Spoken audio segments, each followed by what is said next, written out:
In this video, I'll show you August 29, 2020, Hawthorne Suites hotel manager Sean Hoover called the non-emergency police line in Tempe, Arizona to request the two individuals who were suspected of conducting illegal activities be removed from the property.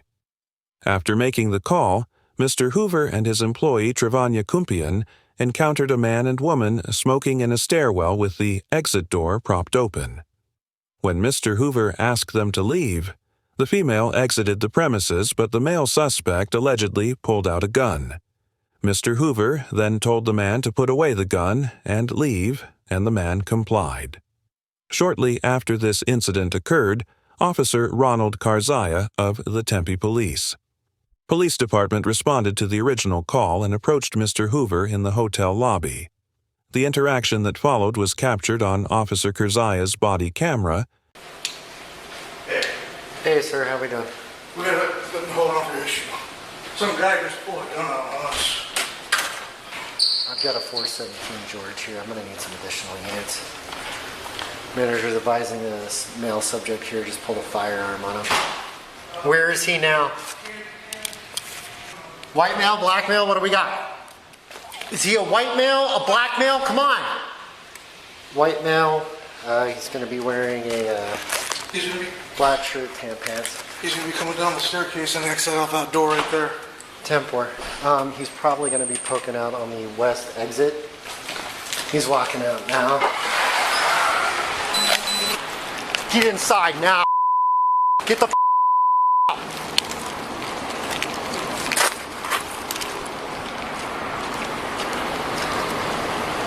41, I'm gonna hold on that exit.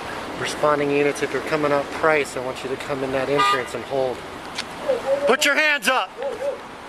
One at gunpoint. Step out! I work here. You work here? I was kicking the door closed, man. Okay, turn around. I work here. That's fine. Come on, man, you don't gotta Step put this no way. gun at me. I got Hey, my listen to me!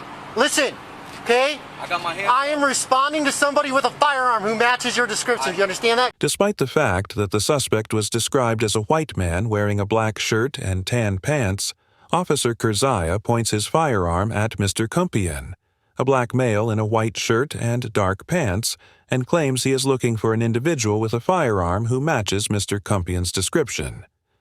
Under the so-called mere presence doctrine established by the Supreme Court in the 1979 case of Ibarra versus Illinois, an individual's mere presence, or so-called mere propinquity to criminal activity alone, does not support probable cause to search or arrest that individual. However, in the 1999 case of U.S. versus Buckner, the Ninth Circuit Court of Appeals, which has jurisdiction over Arizona, held that while, quote, the mere presence doctrine has logical application where the facts and circumstances do not support an inference that the individual is connected to the proximate criminal activity. In the case at hand, where the defendant was a passenger in a car that was procured under suspicious circumstances and loaded with a commercial quantity of marijuana, quote, a prudent and experienced police officer might reasonably suspect that the passenger is involved. Drug smuggling courts have also found that reasonable suspicion may exist even when an individual's appearance does not entirely match the description of a suspect. For instance, in the 1995 case of Alexander versus County of Los Angeles, the Ninth Circuit upheld the detention of two men despite discrepancies between the description of the suspects and the individual's appearance, including the fact that one suspect was older and not as heavy as described and did not have a gold tooth. The court justified its decision, which it referred to as a so-called close question, by arguing that the individuals matched some aspects of the description because they were driving a similar car, and one of the men was wearing a blue and white striped shirt and had a mustache. In this situation, Mr. Kumpian did not in any way match Mr. Hoover's description of the suspect, as he was the wrong race and wearing opposite-colored clothing to the description. And for this reason alone, Mr. Kumpian would have a strong argument that Officer Karzaya did not have the reasonable suspicion necessary to detain him. However, in the 2022 case of United States versus Arteaga.U.S. District Court in the Northern District of California, which is in the Ninth Circuit, held that officers had reasonable suspicion to detain a Hispanic man who was, quote, within an arm's length of a BMW vehicle that was allegedly involved in a road rage shooting. Despite the fact that the suspect was described as black, the court reasoned that, quote, the officers would have been justified in detaining anyone who appeared to be connected to the BMW, and that even if the defendant's race lessened the likelihood that he was the shooter, quote, it did not remove the possibility that he was still involved in the road rage incident.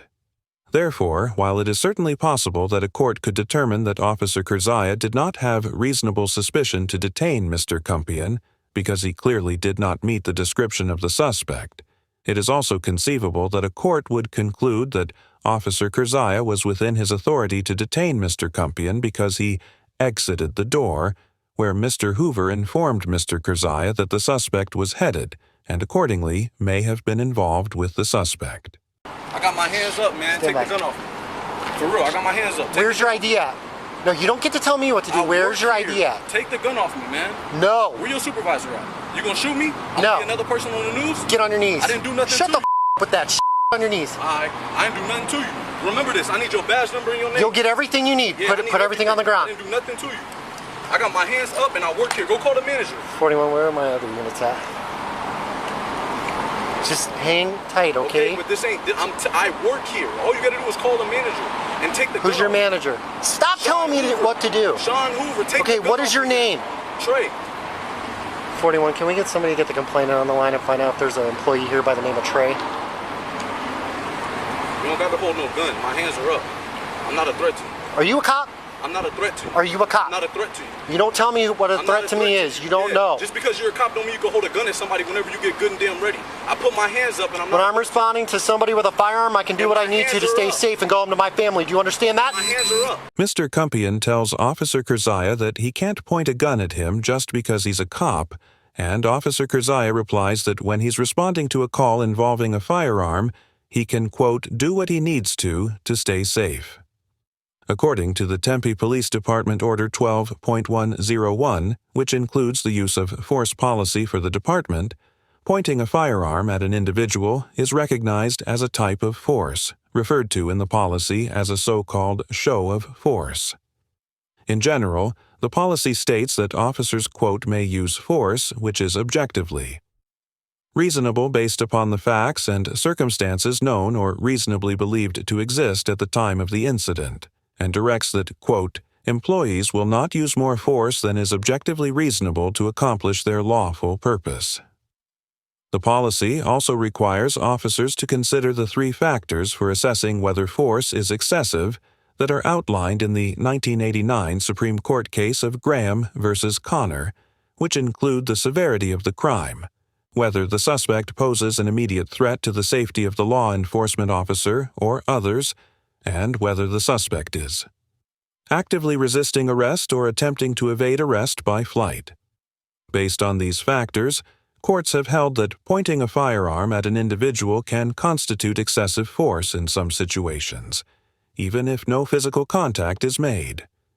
For instance, in the 2000 case of Robinson v. Solano County, the Ninth Circuit noted that, quote, in cases involving investigatory or Terry stops, we have consistently applied the principle that drawing weapons and using handcuffs or other restraints is unreasonable in many situations, and determined that the use of a drawn gun pointed at a suspect's head from close range constituted excessive force because the crime under investigation was at most a misdemeanor.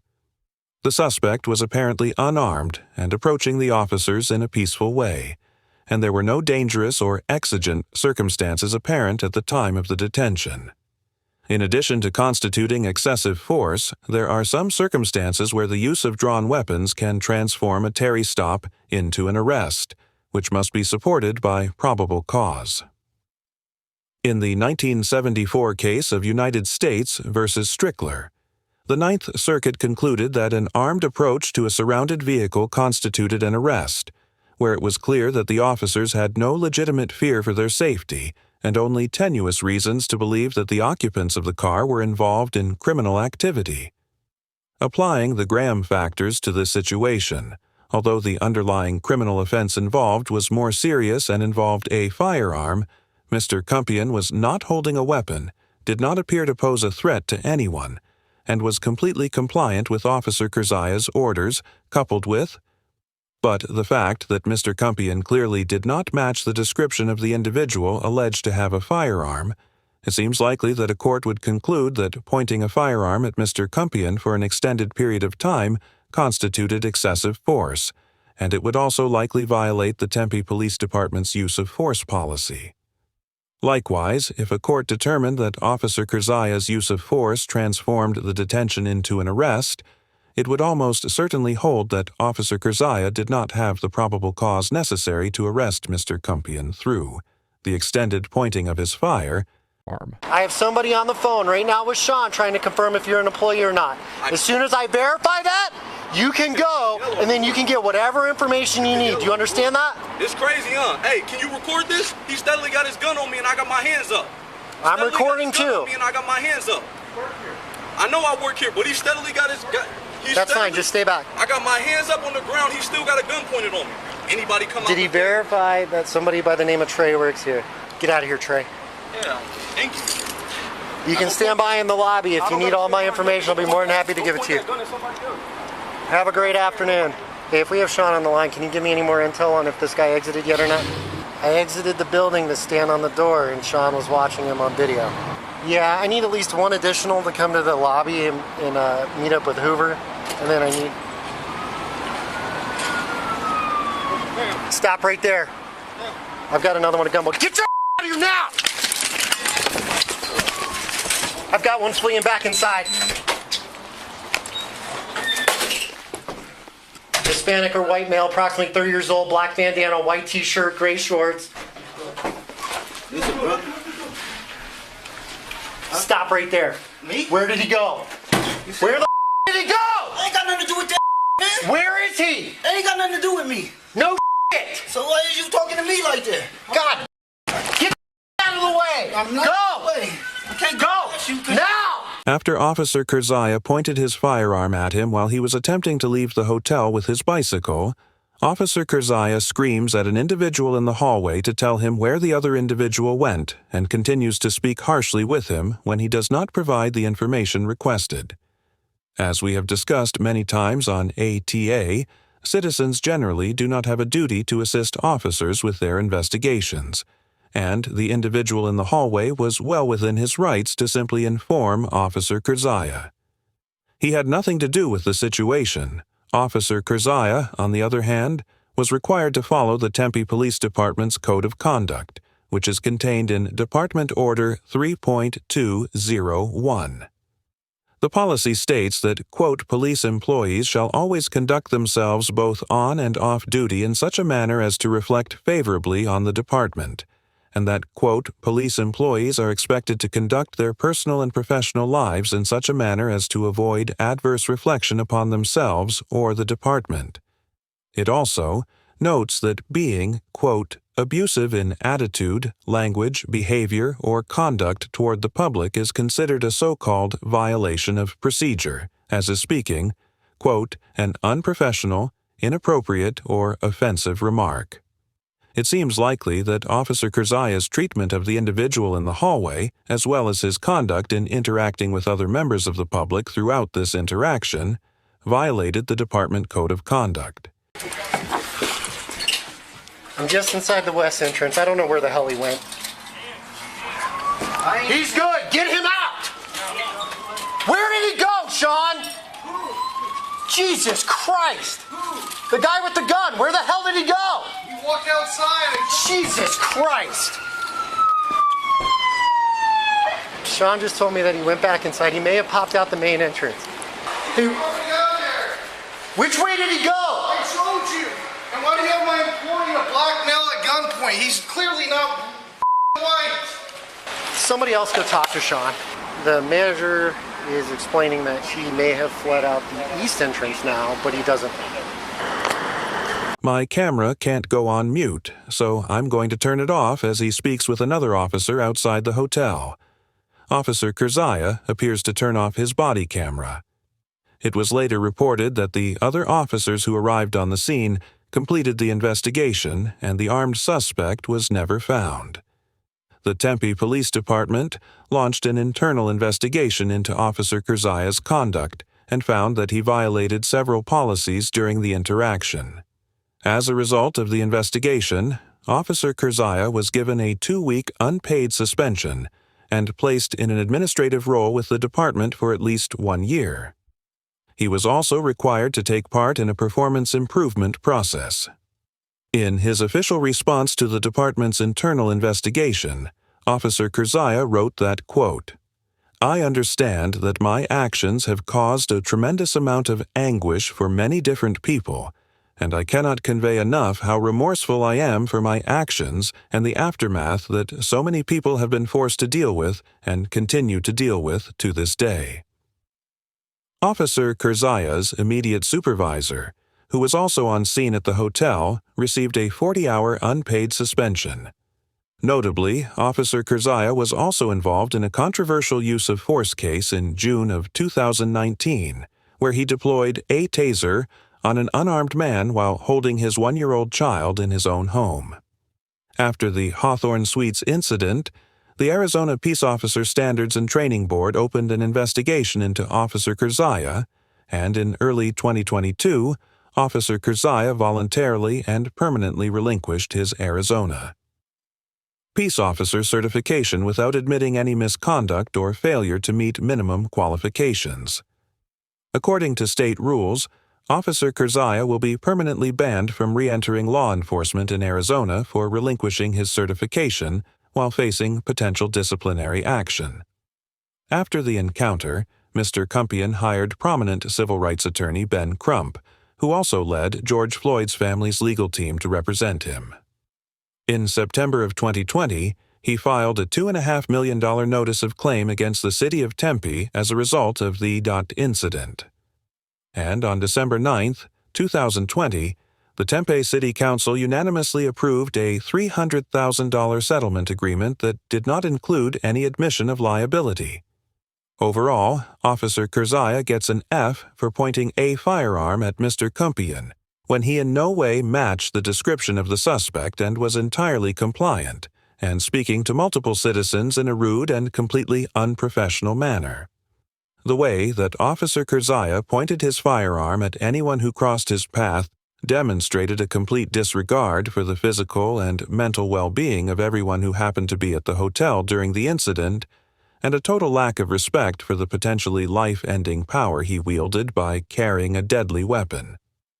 Throughout the incident, Officer Kurzaya's actions appeared to be driven by a sense of fear for his own well-being, and while fear is certainly a natural human instinct, effective police officers must be able to conquer their fears and behave responsibly and constitutionally despite feeling afraid. Officer Kurzaya's conduct during this encounter demonstrated that he did not have the temperament necessary to do this, and I believe that relinquishing his peace officer certification was ultimately the right decision. Mr. Kumpian gets an A+ for complying with Officer Kurzaya's orders, respectfully challenging his unreasonable use of force and taking prompt and effective legal action against Officer Kurzaya.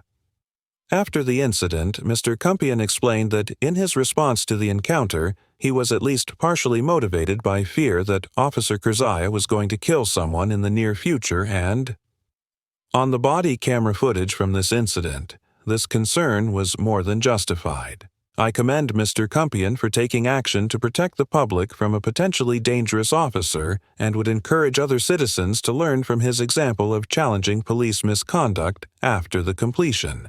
Thank you very much for watching the video. Subscribe our channel for next video.